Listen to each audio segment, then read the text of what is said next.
Hello friends, welcome to சுவையான சமையல்.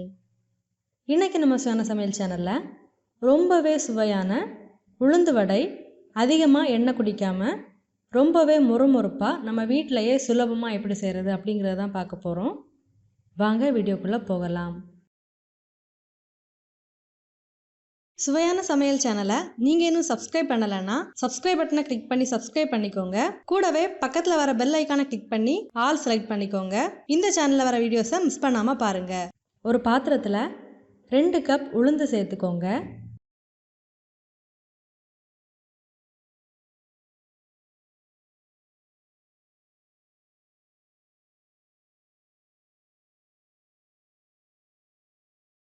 இதில் தேவையான அளவு தண்ணி சேர்த்து இந்த உளுந்தை ஒரு வாட்டி நல்லா கழுவி எடுத்துக்கோங்க.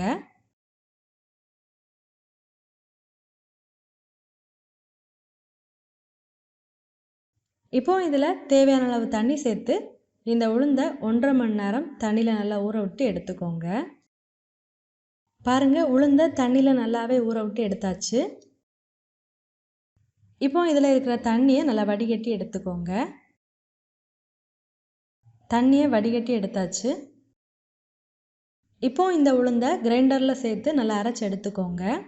இந்த மாதிரி கிரைண்டரில் சேர்த்து அரைக்கும் போது உளுந்தை 1லேருந்து 1.5 மணி நேரம் வரைக்கும் ஊற விட்டால் போதும். அதிக நேரம் ஊற விட தேவையில்லை. உளுந்தை அதிக நேரம் நம்ம தண்ணியில் ஊற விட்டு எடுத்தோம் அப்படின்னாலும் வடை போடும்போது உளுந்து வடை அதிகமாக எண்ணெய் இழுக்கும். இந்த உளுந்தை அரைக்கும் போது இதில் அதிகமாக தண்ணி சேர்த்துறாதீங்க. தண்ணி தேவைப்படும் போது கொஞ்சமாக குளிர்ந்த தண்ணீரை இந்த மாதிரி தெளித்து விட்டு சேர்த்துக்கோங்க. தண்ணி அதிகமாக சேர்த்து அரைக்கும் போது உளுந்து வடை அதிக அளவில் எண்ணெய் இழுக்கும். அதனால் தண்ணி அளவாக சேர்த்து நல்லா நைஸாக அரைச்சி எடுத்துக்கோங்க. இந்த உளுந்து அரைக்கும் போதே இதில் தேவையான அளவு உப்பு சேர்த்துக்கோங்க. இந்த மாதிரி அரைக்கும் போதே உப்பு சேர்க்கறதுனால எல்லா இடமும் நல்லாவே கலந்து வரும்.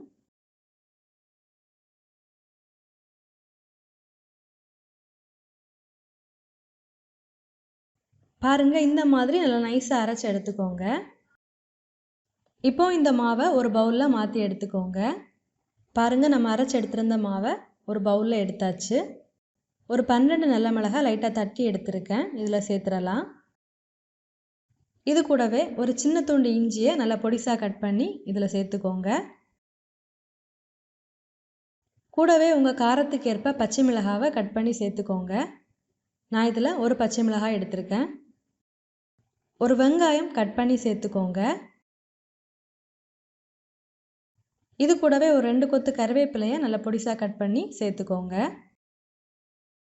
இதெல்லாம் சேர்த்ததுக்கப்புறமா இதை நல்லா மிக்ஸ் பண்ணி எடுத்துக்கோங்க.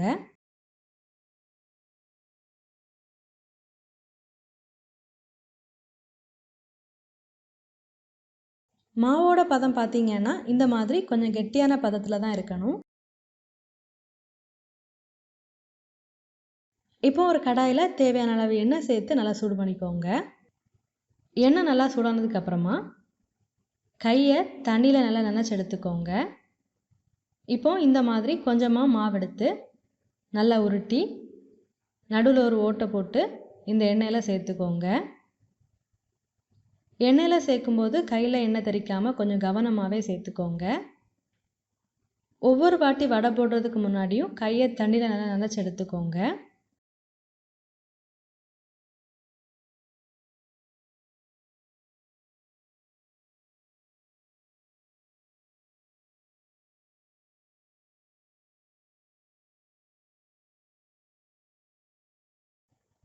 ஒரு பக்கம் நல்லா வெந்து வந்ததுக்கப்புறமா இதை திருப்பி போட்டு நல்லா வேக விடுங்க.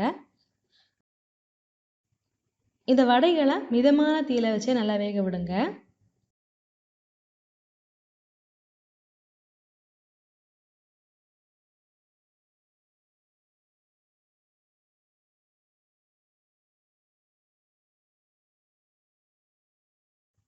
பாருங்கள், இது நல்லாவே ஃப்ரை ஆகி வந்தாச்சு.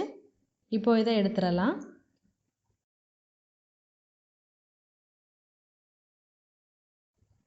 இந்த மாதிரி எல்லா வடைகளையுமே எண்ணெயில் போட்டு ஃப்ரை பண்ணி எடுத்துக்கோங்க.